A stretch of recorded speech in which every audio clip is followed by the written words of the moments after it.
ప్రభునామమునకు స్తోత్రం కలుగునుగాక. మీ అందరికీ యేసుక్రీస్తు నామమున శుభాభివందనములు.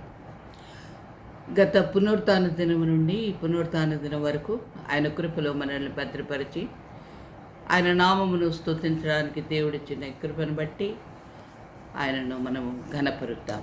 దేవునికి స్తోత్రం. చిన్న ప్రార్థన చేసుకుందాం. సర్వశక్తియు మిక్కిలి కనికరము కలిగిన మా గొప్ప దేవ, మహోన్నతుడా, ఆశ్చర్యకరుడా, నీ పాదమునికి వేల కృతజ్ఞతాస్తుతులు చెల్లించుకుంటున్నాము. నాయన, ఈ పునరుత్థాన దినమున ఈ ఉదయకాలమున నేను స్తుతించి ఘనపరచుటకు మాకిచ్చిన నీ కృపను బట్టి మీకు స్తోత్రం. నాయన, ఈనాడు ప్రపంచంలో ఉన్న అల్లకల్లోలమును బట్టి మేము మందిరములో కూడుకొనలేకపోయినప్పటికీ ఎవరి గృహములలో వారు ఉండి నేను మహింపరచడానికి మాకు ఇచ్చిన ఈ వెసులుబాటును బట్టి మీకు కృతజ్ఞతాస్తుతులు చెల్లించుకుంటున్నాము. నాయన, ఈ యొక్క ఉదయకాలమున మీరు మాతో మాట్లాడమని వేడుకుంటున్నాము. రక్షక, నీ వాక్యమును మాకు బయలుపరిచి నీ వాక్యపు వెలుగులో మేము నడుచుటకు మాకు కృపనిమ్మని వేడుకుంటున్నాము. రక్షక, ఎక్కడెక్కడైతే ఈ విధముగా కూడి నేను స్తుతిస్తున్నారో ఆ ప్రతి స్థలములో మీ సన్నిధానం ఉంచి ప్రతి ఒక్కరికి నాయన నీ శాంతిని, నీ సమాధానమును అనుగ్రహించమని వేడుకుంటూ మహిమ ఘనత ప్రభావాలు మీకు ఆరోపించుకుంటూ మా ప్రభును ప్రియ రక్షకుడైన యేసు నామమున ప్రార్థించి వేడుకుంటున్నాము తండ్రి. ఆమేన్. ప్రభునామమునకు స్తోత్రం. గత వారము మనము విశ్వాసయాత్రలో ఏ విధంగా ముందుకు సాగాలన్నది మనము ధ్యానిస్తున్నాం. ఆయన తన శిష్యులను కలుసుకుని వారిని బలపరిచిన విధానము పోయిన వారం మనము చూసి ఉన్నాం. ప్రభువైన యేసుక్రీస్తు ఈ లోకంలో 33.5 సంవత్సరాల కాలము జీవించి 3.5 సంవత్సరాల కాలం సేవా జీవితమును కొనసాగించి లోక పాపము నిమిత్తము శ్రమ అనుభవించి సిలువలో తన ప్రాణమును అర్పించి సమాధి చేయబడి 3వ దినమున పునరుత్థానుడుగా లేచి పునరుత్థాన జీవమును మనకు అనుగ్రహించి ఉన్నాడు. ఈ 3.5 సంవత్సరాల కాలములో ఆయన అనేక రీతులుగా ఈ లోకములో దేవుని రాజ్యమును గురించి ప్రకటిస్తూ అనేకులను స్వస్థపరుస్తూ అద్భుతములను ఆశ్చర్యకార్యములను చేస్తున్నాడు.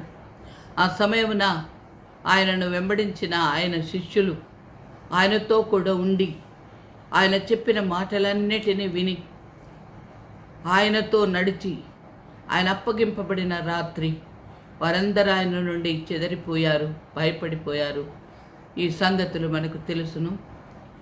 అటువంటి వారిని ఆయన పునరుత్థానుడై లేచిన తరువాత కలుసుకొని వారితో మాట్లాడిన విధానమును కూడా మనం చూచాం. యేసు ప్రభుతో వారు ఉన్నారు. ఆయన దేవుని కుమారుడైన వారు ఎరుగుదురు. అయినప్పటికీ వారు ఆయనందు పరిపూర్ణంగా విశ్వసించి నిలబడలేకపోయారు. హృదయంలో విశ్వసిస్తున్నారు, అయినప్పటికీ ఆ విశ్వాసము క్రియాపూర్వకంగా కొనసాగించలేని పరిస్థితుల్లో వారు సందిగ్ధ అవస్థలో ఉన్నట్టుగా మనం చూస్తున్నాం. రోమీలకు రాసిన పత్రిక 7వ అధ్యాయము చివరి వచనములో మనం చూసుకున్నట్టు దౌర్భాగ్యపు స్థితి. ధర్మశాస్త్రమును బట్టి అంతరంగ పురుషుని ఆనందిస్తున్నాను, కానీ ఆ విధముగా జీవించకుండగా నా దేహంలో ఒక పాప నియమం ఉన్నది, అది నా అంతరంగంలోని ధర్మశాస్త్రమును చెరపడుతున్నది అని చెరపట్టి లోబరుచుకుంటున్నది అని అపోస్తలుడైన పౌలు ఏ విధంగా మొరపెట్టాడో ఈ శిష్యులు కూడా అదే స్థితిలో ఉన్నారు. యేసు ప్రభువును సజీవుడైన దేవుని కుమారుడు అని చెప్పిన వీరే ఆయన నుండి దూరంగా తొలగిపోయిన భయపడి దాగుకున్న పరిస్థితి మనం చూస్తున్నాం. ఆఖరకు వారు చేపలు పట్టడానికి వెళ్ళిపోయిన పరిస్థితిని కూడా చూస్తున్నాం. మొదటి రోజున పేతురును దేవుడు కలుసుకున్నప్పుడు ఒక్క చేప కూడా పట్టలేని నిరుత్సాహ స్థితిలో ఉంటున్న పేతురు ఆయన మాట ప్రకారం, నీ మాట ప్రకారం నేను వలను వేతును నా ఏలినవాడా అని ప్రభువును స్వీకరించిన రోజున ఏ స్థితిలో ఉన్నాడో ఇప్పుడు మళ్ళీ పేతురు అదే స్థితిలో దేవుని ఆయనను కలుసుకుంటున్నాడు. ప్రభు ఆయనను కలుసుకొని, మీ వద్ద ఏమైనా ఉన్నదా అంటే ఏమీ లేదు. తిరిగి ప్రభు వల వేయమన్నప్పుడు వల పిగిలిపోయిన అంటుగా చేపలు పడినట్టుగా మనం చూస్తున్నాం. అటువంటి వారిని ఆయన బలపరుస్తున్నాడు. మీరు ముఖ్యంగా పేతురు, నీవు నన్ను ప్రేమించినట్లయితే నీవు నా గొర్రెలను మేపు, నా గొర్రె పిల్లలను కాయుమని ఆయన చెప్తున్నాడు. ఈ విషయం మనం ఒకసారి ఆలోచిస్తే వారు ప్రభునందు విశ్వసించినట్ట లేక అపనమ్మకస్తులుగా ఉన్నట్లా అని ఆలోచిస్తే ప్రభునందు విశ్వాసం వాళ్ళకున్నది, కానీ ఆ విశ్వాసమును కొనసాగించలేని దౌర్భాగ్యపు స్థితిలో వారు ఉన్నట్టుగా మనకు కనబడుతున్నది. హెబ్రీయులకు రాసిన పత్రికలో మనం చూస్తే 12వ అధ్యాయము 1-2 వచనములు మనం చదువుకుందాం. హెబ్రీయులకు రాసిన పత్రిక 12వ అధ్యాయం 1-2 వచనములు. ఇంత గొప్ప సాక్షి సమూహము మేఘము వలె మనలను ఆవరించినందున మనము కూడా ప్రతి భారమును సులువుగా చిక్కులు పెట్టు పాపమును విడిచిపెట్టి విశ్వాసమునకు కర్తయు దాని కొనసాగించు వాడునైన యేసు వైపు చూచుచు మన ఎదుట ఉంచబడిన పందెములో ఓపికతో పరిగెత్తుదము. ఆయన తన ఎదుట ఉంచబడిన ఆనందము కొరకై అవమానమును నిర్లక్ష్య పెట్టి శిలువను సహించి దేవుని సింహాసనం యొక్క కుడి పార్శ్వమున ఆసీనుడై ఉన్నాడు. ఇక్కడ మనం చూస్తే ఇంత గొప్ప సాక్షి సమూహము మేఘము వలె మనల్ని ఆవరించి ఉన్నది. ఎవరి సాక్షి సమూహం అంటే విశ్వాసమును బట్టి 11వ అధ్యాయం హెబ్రీయులకు రాసిన పత్రికలో వ్రాయబడిన విశ్వాసుల సమూహం. విశ్వాసమును బట్టి వారు దేవుని కొరకు ఈ లోకమును తృణీకరించి ఉండిన వారి యొక్క పట్టిక అక్కడ ఉంది. వారందరూ వాళ్ళు మేఘం వల్లే మనల్ని ఆవరించి ఉన్నారు.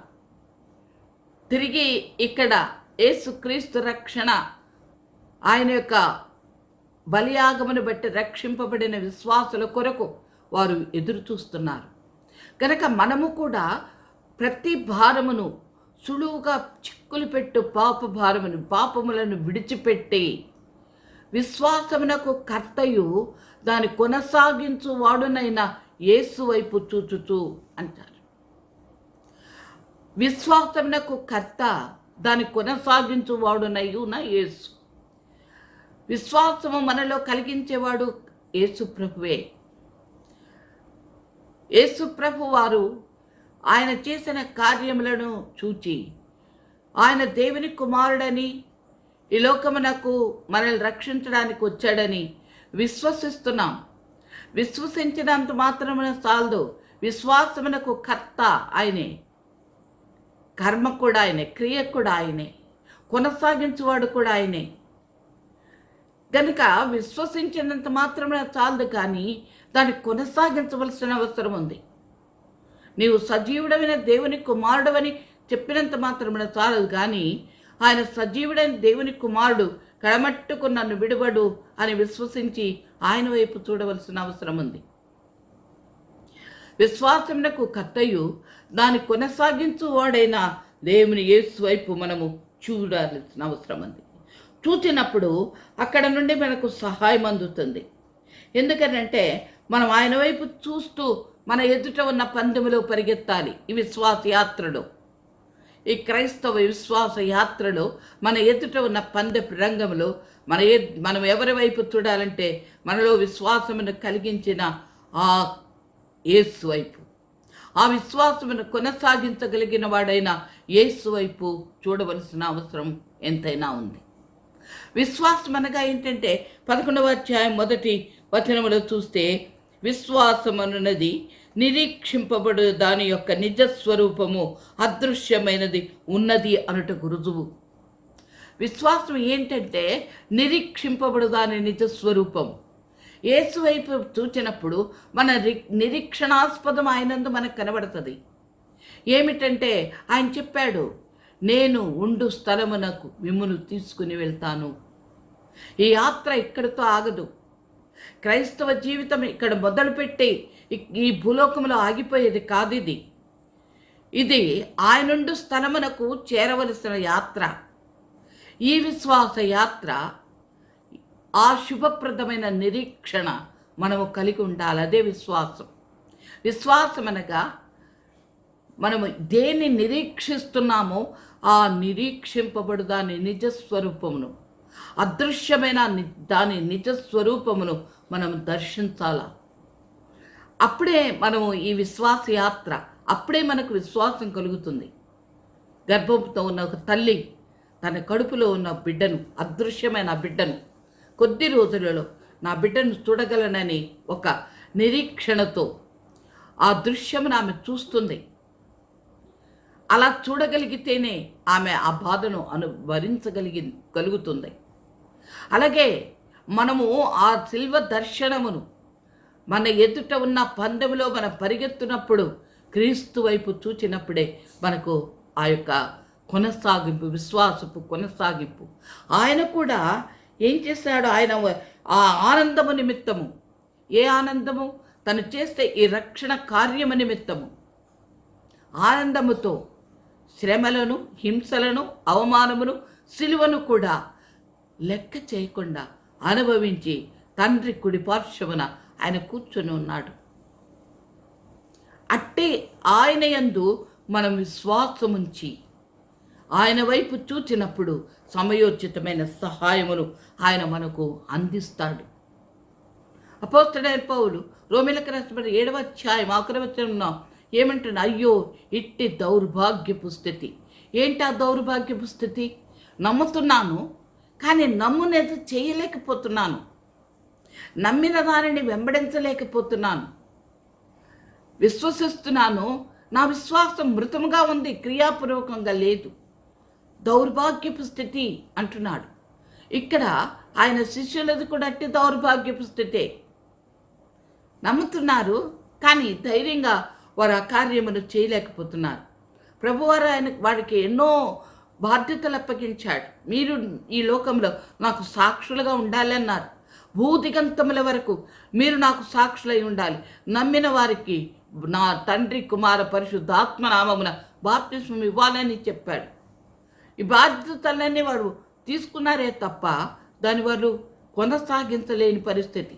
ఆరంభంలోనే ఆయన అప్పగింపబడినప్పుడే వారు భయపడి దాక్కుని తలుపులు వేసుకుని ఆఖరకు మళ్ళీ చేపలు పట్టడానికి వెళ్ళిపోయారు.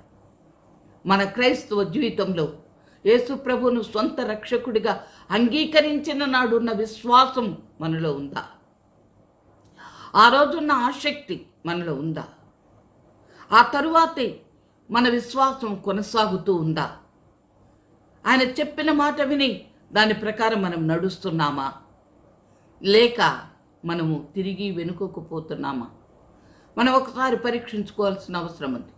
మనం వెనుకకు ఈ పందెపు రంగంలో కురి వద్దకు ముందుకే పోవాలి, కానీ బహుమతి పొందాలంటే ముందుకే పోవాలి, కానీ మనం వెనుకకు మరలితే మనము వీగిపోయిన వాళ్ళం అవుతాం. ఎందు నిమిత్తం పిలువబడితేమో ఆ బహుమతి పొందుకోలేం. ఆ బహుమతి పొందుకోవాలంటే ముందుకు మనము వెళ్ళవలసిన అవసరం ఉంది. దాని కొరకు మనం ఏం చేయాలి? ఆయన వైపు చూడాలి. ఆయన వైపు చూచినప్పుడు మనకు సమయోచితమైన సహాయం ఆయన అందిస్తాడు. రోమీలకు రాసిన పత్రిక 8వ అధ్యాయము మనం చూసినట్లయితే 8వ అధ్యాయము మొదటి 2 వచనములు మనం చూస్తాం. కాబట్టి ఇప్పుడు క్రీస్తు యేసునందున్న వారికి ఏ శిక్షా విధియు లేదు. క్రీస్తు యేసునందు జీవమునిచ్చు ఆత్మ యొక్క నియమము పాప మరణముల నియమము నుండి నన్ను విడిపించెను. ఎట్లనగా ధర్మశాస్త్రము దేని చేయజాలకపోయెనో దానిని దేవుడు చేసెను. ఏమంటున్నాడు? పైన మనము 7వ అధ్యాయం ఆఖరి 25 వచనములో ఏమని చెప్తున్నాడో చూడండి. మన ప్రభు అయిన యేసుక్రీస్తు ద్వారా దేవునికి కృతజ్ఞతాస్తుతులు చెల్లించుచున్నాను. కాగా మనస్సు విషయములో నేను దైవ నియమమునకును, శరీర విషయములో పాప నియమమునకును దాసుడనై ఉన్నాను. ఈ పాప నియమమునకు నేను శరీర విషయంలో దాసుడను, మనస్సులోనైతే ధర్మశాస్త్రము నీతికి దాసుడను. ద్వంద్వము, రెండు విధాలు, ఎటు తేల్చుకోలేని సందిగ్ధావస్థ, దౌర్భాగ్యపు స్థితిలో ఉన్నాను. అయితే అపొస్తలుడైన పౌలు 8వ అధ్యాయంలో ఏమంటున్నాడు, కాబట్టి ఇప్పుడు క్రీస్తు యేసునందున్న వారికి ఏ శిక్షా విధియు లేదు. క్రీస్తు యేసునందు జీవమునిచ్చు ఆత్మ యొక్క నియమము పాప మరణముల నియమము నుండి నన్ను విడిపించను. ఎట్లనగా ధర్మశాస్త్రము దేని చేయలేకపోయానో దానిని నాకు ఆత్మ ద్వారా జరిగింది అని ఆయన అంటున్నాడు. ధర్మశాస్త్రము పాప మరణముల నియమము నుండి మనం విడిపించలేకపోయింది. పాపం ఎట్టిదో, పాపం యొక్క బలం ఎట్టిదో మనకు చెబుతుందే కానీ దాని నుండి బయటపడడానికి, దాని నుండి విడిపించుకోవడానికి మన శక్తి చాలటం లేదు. అందుకనే అపొస్తలుడైన పౌలు దౌర్భాగ్యపు స్థితి అన్నాడు. కానీ ఆ యొక్క బలమైన ఆ యొక్క పాప నియమము నుండి విడిపింపగలిగిన వాడు పరిశుద్ధాత్మ. జీవమునిచ్చు ఆత్మ నియమం, జీవమునిచ్చు. అపరాధముల చేత పాపముల చేత చచ్చిన వారమైన మనము ప్రభువైన యేసు క్రీస్తు విశ్వాసముంచడం ద్వారా నూతనముగా జన్మించినాం. పుట్టినామంటే ప్రాణంతోనే పుట్టినాం. చచ్చిన మనము తిరిగి జన్మించినాం. కానీ ఈ జీవము పుట్టి అక్కడే మళ్ళీ మాడిపోకుండా, అక్కడే మళ్ళీ మసిలిపోకుండగా ఈ జీవం కొనసాగింపబడాలి. అందుకని జీవమిచ్చు ఆత్మ నియమము అంటున్నాడు. జీవమిచ్చు ఆత్మ నియమం ఇది ఎవరివ్వగలరు? ఎవరివ్వగలరో వారినే మనం చూడాలి. ఈ జీవమును ఎవరివ్వగలరు? యోహాను సువార్త 10వ అధ్యాయం 10వ వచనం మనం ఒకసారి చూద్దాం. యోహాను సువార్త 10వ అధ్యాయము 10వ వచనము మనం ఒకసారి చూద్దాం. దొంగ దొంగతనమునకును హత్యకును నాశనము చేయుటకును వచ్చును గాని మరి దేనికిని రాడు. గొర్రెలకు జీవము కలుగుటకును అది సమృద్ధిగా కలుగుటకును నేను వచ్చి తినని మీతో నిశ్చయముగా చెప్పుచున్నాను. ఏంటన్నాడు? దొంగతనమునకు నాశనమునకు వస్తాడు, మరి దేనికి రాడు. నేనందుకు రాలేదు, గొర్రెలకు జీవమునిచ్చుటకు వచ్చే ఉన్నాను. అదియో సమృద్ధి జీవం. జీవమిచ్చి వదిలిపెట్టడు. ఈ జీవము సమృద్ధి జీవం. ఈ జీవము నీలో కొనసాగింపుగా ఉండే జీవమును ఇవ్వడానికి నేను లోకమునకు వచ్చి ఉన్నానని ప్రభువైన యేసు క్రీస్తు వారు చెప్తున్నారు. ఆ సమృద్ధి జీవమే ఆ ఆత్మ నియమములో ఉంది. ఆత్మ నియమం, జీవమునిచ్చు ఆత్మ నియమం. ఈ ఆత్మ నియమము ధర్మశాస్త్రము చేయలేని దానిని మనలో చేస్తాడని మనము ఇక్కడ చూస్తున్నాం. ధర్మశాస్త్రము చేయలేని కార్యమును ఈ ఆత్మ నియమము మనలో కొనసాగిస్తాడని మనం చూస్తున్నాం. ఇదే రోమీలకు రాసిన పత్రికలో మనం చూసినట్లయితే 9వ వచనం మనం చూద్దాం. 8వ అధ్యాయము 9వ వచనం. దేవుని ఆత్మ మీలో నివసించి ఉన్న ఎడల మీరు ఆత్మ స్వభావము గలవారే కానీ శరీర స్వభావము కలవారు కారు. ఎవడైనను క్రీస్తు ఆత్మ లేనివాడైతే వాడాయన వాడు కాడు. క్రీస్తు మీలో ఉన్న ఎడల మీ శరీరము పాప విషయమై మృతమైనది గాను, మీ ఆత్మ నీతి విషయమై జీవము కలిగి ఉన్నది. ఏమంటున్నాడు? క్రీస్తు మీలో ఉన్న ఎడల మీ శరీరము పాప విషయమై మృతమైనది, కానీ మీ ఆత్మ నీతి విషయమై జీవము కలిగి ఉన్నది. 7వ అధ్యాయము 25వ వచనములా అంటాడు. ఏమంటాడు? కాగా మనస్సు విషయములో నేను దేవుని నియమమునకును శరీర విషయములో పాప నియమమునకు దాసుడను. ఇక్కడ పాప నియమము ఈ శరీర విషయములో బ్రతికి ఉంది. పాప నియమము చెరపడుతూ ఉంది. అయితే ఆత్మ నియమము ఏం చేస్తుందంట? మీలో ఉన్న ఆ శరీర నియమమును, మీ శరీరములో పాప విషయం మృతముగా ఉంటుంది.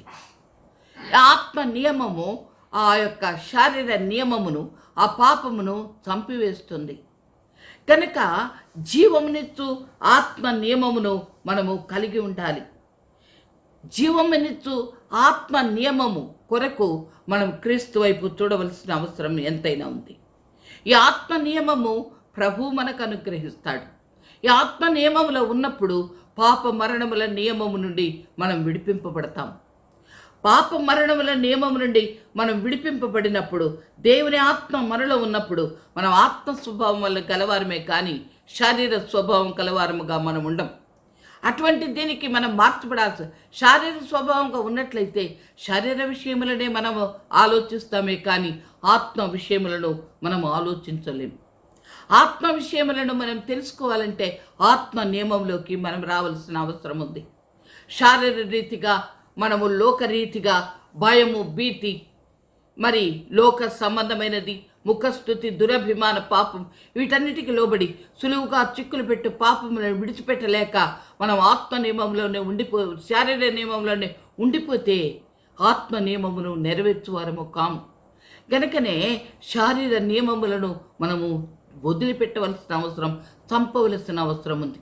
రోమీయులకు రాసిన పత్రిక 8వ అధ్యాయం 13వ వచనం మరొకసారి చూస్తే, మీరు శరీరానుసారముగా ప్రవర్తించిన యెడల చావవలసిన వారయ్యుందురు, కానీ ఆత్మచేత శారీరక్రియలను చంపిన యెడల జీవించెదరు. శరీరానుసారముగా నడిస్తే మనం చావలసిన వారం. శరీర క్రియలు భూ సంబంధమైనవే. దాని ప్రకారం మనం నడిచినట్లయితే మనం తిరిగి చావలసిన వారమే ఉంటామే కానీ దేవుని యొక్క చిత్తమును నెరవేర్చిన వారము కాము. దేవుని చిత్తం మనం నశించిపోవడం కాదు. దేవుని చిత్తము తిరిగి మనము చావవలసిన వారము కాదు. దేవుని చిత్తం ఏంటంటే మనము దేవుని యొక్క సన్నిధానములో ఆయనుండు స్థలమునకు మనము నిత్య జీవమునకు మార్చబడాలన్నదే దేవుని చిత్తం. అందుకొరకే ప్రభువైన యేసుక్రీస్తు లోకానికి రావలసి వచ్చింది. ఆయన వచ్చి ఈ లోకంలో ఈ రక్షణ కార్యం జరిగించవలసి వచ్చింది. ఆయన శరీరధారిగా శ్రమలు అనుభవించవలసి వచ్చింది. ఆయన మనకు పరలోక భాగ్యం ఇవ్వడానికే ఆయన పరలోకాన్ని వదులుకోవాల్సి వచ్చింది. ఈ లోకంలో శ్రమలు, ఇబ్బందులు, ఇరుకులను సహించినాడు. ఎందుకంటే పరలోకములో ఆయనుండు స్థలమున, ఆయన ఏ స్థలమున ఉన్నాడు? తండ్రి కుడి పార్శ్వమున ఆయన సింహాసనమునందు ఆసీనుడై ఉన్నాడు. ఆ స్థలమునకు మనము చేరాలంటే మనం ఈ శారీర క్రియలను చంపవలసిన వారమై ఉన్నాం. శారీర క్రియలను చంపకుండగా శారీర క్రియలను నెరవేరుస్తూ శారీర క్రియలకు మనం లోబడిపోతూ దేవుని కార్యములను మనం చేయాలనుకుంటే అది ఎన్నటికీ కూడా దేవునికి అంగీకారమైనది కాదు. ఎందుకంటే ఈ లోక స్నేహము దేవునికి వైరం. కనుక మనం ఏ స్థితిలో ఉన్నాం? మనం విశ్వాసముతో నిరీక్షింపబడదాని నిజ స్వరూపమును మనం చూస్తూ దేవుడు మన ఎదుట ఉన్న పందెములో నియమము తప్పక గురి వద్దకు పరిగెడుతున్నామా, లేక లోకం వైపు చూస్తున్నామా? మనం గురి వద్దకు పరిగెత్తాలంటే, మనం మనోనేత్రములు తెరవబడాలంటే మనము ఈ జీవమునిచ్చు ఆత్మ నియమములోకి రావలసిన అవసరం ఉంది. ఈ ఆత్మ చేత శారీరక క్రియలను చంపవలసిన వారమై ఉన్నాం. ఈ ఆత్మ కలిగి ఆత్మానుసారులముగా ముందుకు సాగవలసిన వారమై ఉన్నాం.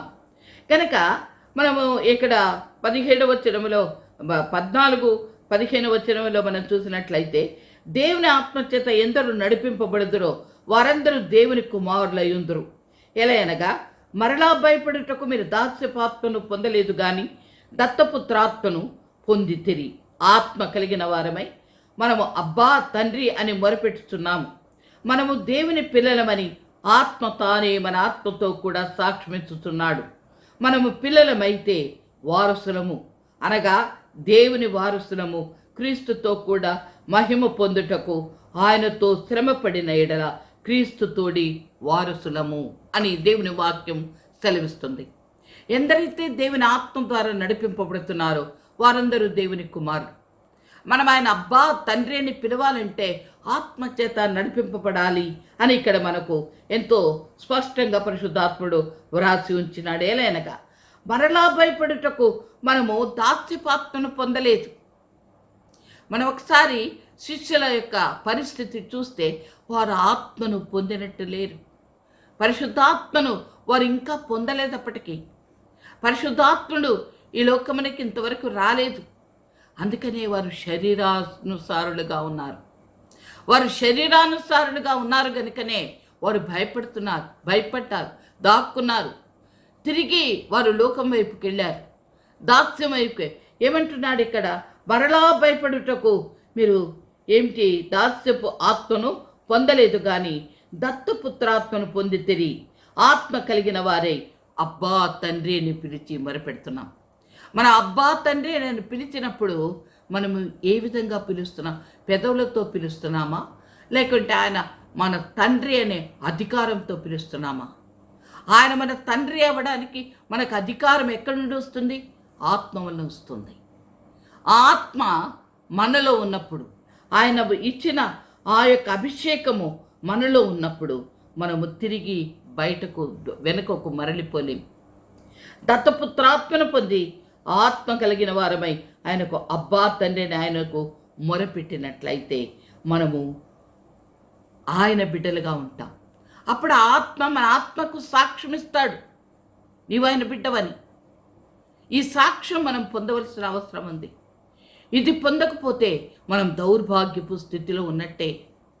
ఆత్మను కలిగిన వారమైతే ఆయనతో వారసులము. ఆయనతో శ్రమ అనుభవించినట్లయితే, ఎందుకో శ్రమ అనుభవించినట్లయితే ఇక్కడ అన్నారంటే, ఆత్మను పొంది ఆయనకి ఇష్టలుగా మనం జీవించాలంటే ఈ లోకంలో చాలా శ్రమ అనుభవించాల్సి వస్తుంది. ఎన్నో సూటి కోటి మాటలు, ప్రశ్నలు, ఎన్నో సందిగ్ధ అవస్థలు, ఎన్నో అవమానాలు భరించవలసి వస్తుందేమో. యేసు ప్రభు మన కొరకు పరలోకాన్ని విడిచిపెట్టాడే. ఆయన లోకంలో ఎంతో అవమానపరచబడ్డాడు, మన పాపంలో ఎంతో హింసింపబడ్డాడు. ఎందుకొరకు? మనకు పరలోక భాగ్యం ఇవ్వడానికి, ఆయనతో మనము ఉండడానికి, ఆయనను అబ్బా తండ్రిని పిలిచి యోగ్యతను మనకి ఇవ్వడానికి ఆయన శ్రమలు అనుభవించాడు కదా. మరి ఆయనతోటి వారసులమై ఉండడానికి మనం ఈ హలోకములో శ్రమలు, నిందలు అనుభవించడం సమంజసమే. కానీ మనమేం చేస్తామంటే నిత్య జీవమైన దాని కొరకు కాక కొద్ది రోజుల ఈ పాపభోగం నిమిత్తం ఈ లోకమును మెప్పించడానికి దురభిమాన పాపంలో పడిపోయి దేవుని వాక్యానుసారం జీవించడానికి మనం వెనకాడుతున్నాం. దేవుని వాక్యానుసారం మనం జీవిస్తే ఎవరికి బాధ? ఈ లోకంలో ఉన్నవారికి బాధ. ఈ లోకంలో ఉన్నవారిని మనం కష్టపెట్టిన వాళ్ళమవుతాం. కానీ ఈ లోకానుసారం మనం జీవిస్తే మన కొరకు ప్రాణం పెట్టిన ప్రభు కన్నీరు విడుస్తాడు. ఏది మంచిది? లోకం మన కొరకు ప్రాణం పెట్టలేదు. లోకం మన కొరకు రక్షణ మార్గమును సిద్ధపరచలేదు. లోకం మనల్ని కాపాడట్లేదు. ఎందుకు ఈ మాట చెప్తున్నానంటే, మన నాసికలో ఉంటున్న ఈ ఊపిరి ఆయన పెట్టిన ఊపిరి. ఏ మనుష్యుడు కూడా తన సొంత ఇష్టానుసారముగా నేను ప్రాణవాయువు పీల్చుకోవాలి, పీల్చుకుంటేనే బ్రతుకుతానని పీల్చుకుంటూ ఉండడు. మనకు తెలియకుండానే మనం నిద్రలో ఉన్న మరణతుల్యమైన నిద్ర, మనం చచ్చిన వారిలాగానే నిద్రపోతుంటాం. అయినా మన నాసికలో ఊపిరి లోపలికి బయటికి తిరుగుతూనే ఉంటుంది. ఎవరి ప్రయత్నం వలన జరుగుతుంది? నీ ధనం వల్ల జరుగుతుందా? లేకుంటే నీ ఆరోగ్యం వలన జరుగుతుందా? లేకపోతే నీ పలుకుబడి వలన, నీ గౌరవం వలన, నీ గొప్పతనం వలన? కాదు, ఆయన ఉచిత కృప వలన నువ్వు జీవిస్తున్నావంటే ఆయన ఉచిత కృపే. అట్టి కృప నీకిచ్చి నిన్ను నా చిత్తము లేకుండా నీ తల నుండి ఒక వెంట్రుక కూడా రాలేదని నిన్ను కాచి కాపాడి ఆయనకు విరోధముగా, కేవలం ఆయనకు విరోధముగా పాపం చేసి నీవు తప్పిపోయినా నీ కొరకు ఈ లోకమునకు వచ్చి, పరలోక భాగ్యాన్ని విడిచిపెట్టి ఈ లోకానికి వచ్చి నీ కొరకు శ్రమపడి, నీ కొరకు నీవు పొందవలసిన అవమానమును తనపై వేసుకొని, పాపము లేని వాడైనప్పటికీ పాపిగా చేయబడి నిన్ను పాపము నుంచి విడిపించి పరలోకమునకు, నిత్య జీవమునకు, ఆ మహిమకు నిన్ను తీసుకువెళ్ళాలని ఆయన చేసిన ఈ రక్షణ కార్యం ముందు ఈ లోకంలో నీకు గొప్పది ఏదైనా ఉందా? ఆయన చేసిన ఆ గొప్ప మహాభాగ్యము నిమిత్తం, ఆయన మనకివ్వబోతున్న ఆ గొప్ప మహాభాగ్యము ముందు ఈ లోకములో ఏదైనా సరితూగుతుందా? ఒకసారి మనం ఆలోచించుకోవాలి.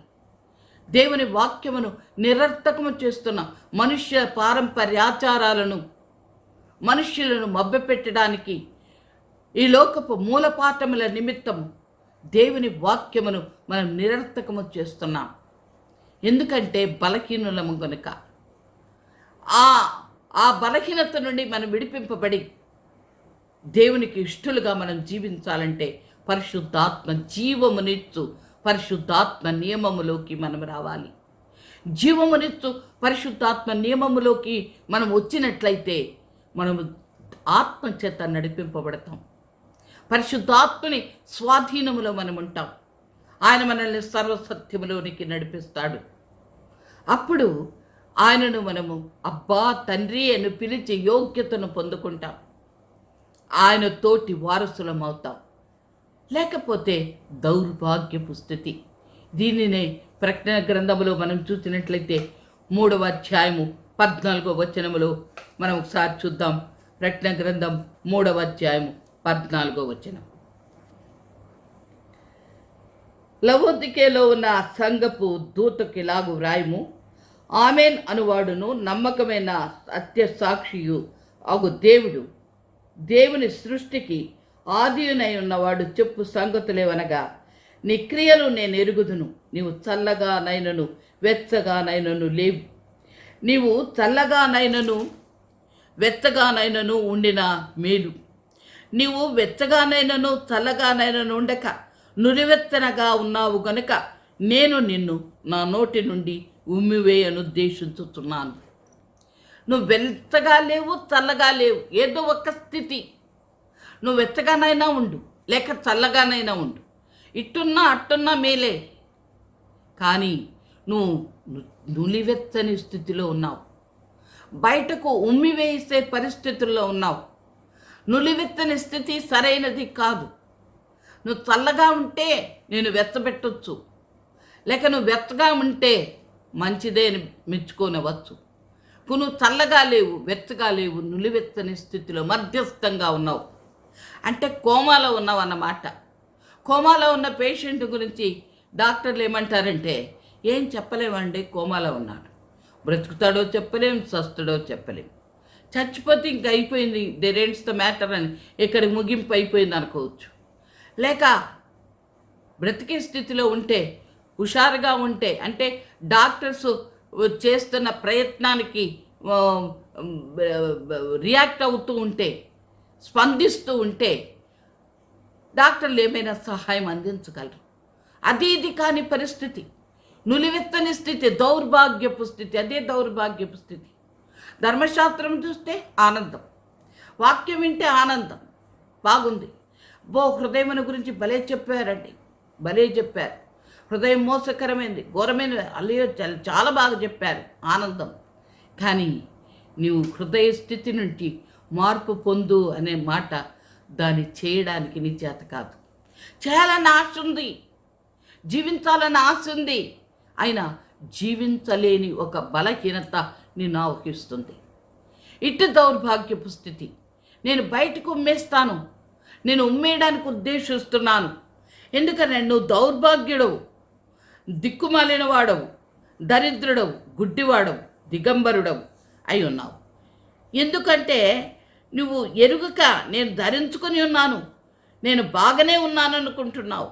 ఏమంటున్నాడు ఇక్కడ? నేను ధనవంతుడను, ధనవృద్ధి చేసుకుని ఉన్నాను, నాకేమీ కొదవలేదని చెప్పుకుంటున్నావు. నీవు ధనవృద్ధి చేసుకున్నట్లు అగ్నిలో పుటం వేయబడిన బంగారము నీ దిశముల సిగ్గును కనబడుకున్నట్లు ధరించుకున్నటకు తెలని వస్త్రములను నీకు దృష్టి కలుగునట్లు నీ కనులకు కాటుకొను నా యొద్ద కొని నీకు కొని నీకు బుద్ధి చెప్పుతున్నా, కొనుమని నీకు బుద్ధి చెప్పుతున్నాను అంటున్నాడు. ఎందుకంటే నీవు అన్నీ కలిగి ఉన్నాననుకుంటున్నావు. ఏమనుకున్నారు శిష్యులు? యేసు ప్రభు వారితో నేనున్నాననుకుంటున్నారు.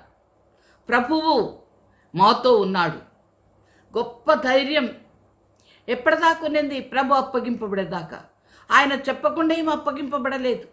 ఆయన బ్రతికుండగానే చెప్పాడు, నేను అప్పగింపబడతాను, నేను సిలువ వేయబడతాను, నేను చనిపోతాను, పాతిపెట్టబడతాను, తిరిగి 3వ రోజు లేస్తాను. ఇన్ని చెప్పారు.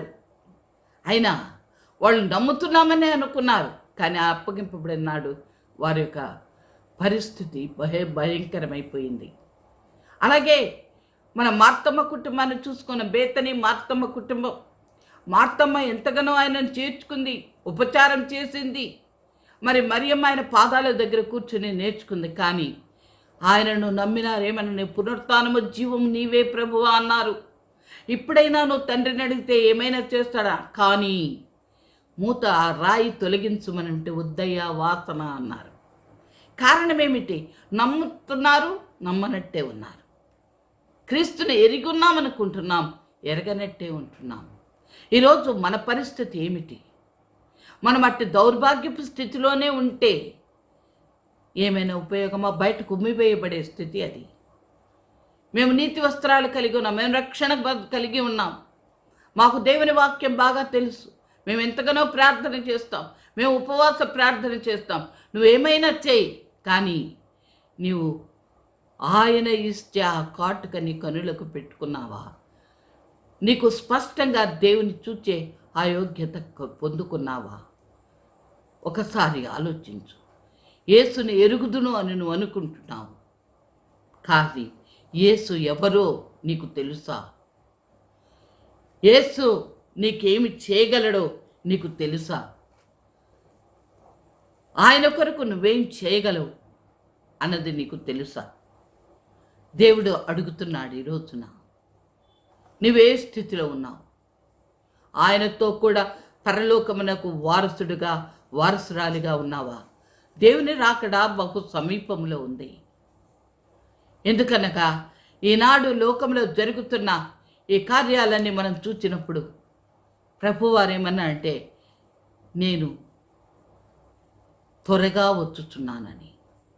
ఇప్పుడే కాదు, ఆయన ఎప్పుడో చెప్పాడు త్వరగా వస్తున్నానని. ఆయన రావడానికి ఆలస్యం కావడానికి కారణం నీవేనేమో. భూదిగంతముల వరకు ఇంకా సువార్త ప్రకటింపబడవలసిన అవసరత ఉంది. మనం ఏం చేస్తున్నాం? ఈ రోజున లోకంలో జరుగుతున్న కల్లోలములు, చాలామంది యేసు ప్రభు వారు ఎప్పుడు వస్తారని క్యాలెండర్లు తిరిగేసి ఏవేవో చూసి ఫలానా రోజు వస్తారు, ఫలానా రోజు వస్తారు, ఫలానా తారీఖున వస్తారు. అయితే అవి చూడవలసిన అవసరం మనకు లేదు. ఎందుకనంటే మనము ప్రభు మాటను వినిన వారమైతే ఆయన ఏమన్నాడంటే, ఆ గడియ తండ్రికి తప్ప కుమారుడైన నాకు కూడా తెలియదు, దాన్ని తెలుసుకోవాల్సిన అవసరం లేదు. ఆయనకే తెలియనప్పుడు, ఆయనకి తండ్రికి తప్ప ఎవరికి తెలియదు అన్నప్పుడు నువ్వెంత నేనెంత లెక్కలేయడానికి. కానీ ఆయన ఒక్క మాట చెప్పాడు, ఇదిగో గుర్తులు మీకు చెప్తున్నాను.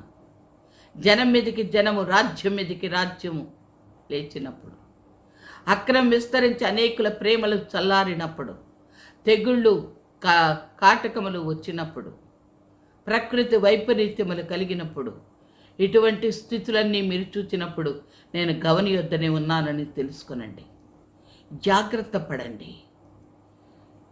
ఆయన రాకడ మనకు సంతోషదాయకమవునట్టు, ఈ లోకంలో మనం ఉన్నట్లయితే మహిమ శరీరం ధరించి ఆయనను సంధించున్నట్లు, లేదా ప్రభునందు నిద్రించిన వారమైతే బూరమరోగగానే మొదటిగా మహిమ శరీరం లేచువారం అవునట్లుగా మనల్ని మనం సిద్ధపరచుకోవాల్సిన అవసరం ఉంది.